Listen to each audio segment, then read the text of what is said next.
शीर्षक: बूढ़ा आदमी और उसका पालतू शेर। किसी समय की बात है। एक घने जंगल के किनारे एक बूढ़ा आदमी रहता था। उसका नाम रघु था। रघु एक दयालु और शांत स्वभाव का व्यक्ति था, जो जानवरों से बहुत प्रेम करता था। वह बचपन से ही जंगल के पास रहा था और उसकी जिंदगी प्रकृति के साथ ही बीती थी। एक दिन, जब वह जंगल में लकड़ियां इकट्ठा कर रहा था, उसने झाड़ियों में एक छोटा शेर का बच्चा देखा। वह कमजोर और भूखा लग रहा था। आसपास उसकी माँ का कोई नामो निशान नहीं था।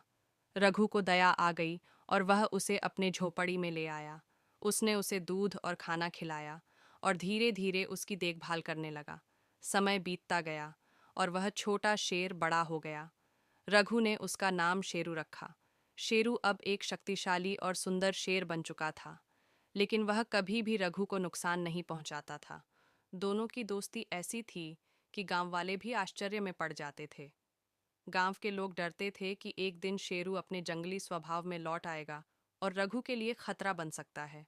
उन्होंने कई बार रघु को समझाने की कोशिश की कि वह शेर को जंगल में छोड़ दे, लेकिन रघु को शेरू पर पूरा भरोसा था। एक दिन कुछ शिकारी जंगल में आए। उन्होंने शेरू को देखकर उसे पकड़ने की कोशिश की ताकि उसे शहर में बेच सकें।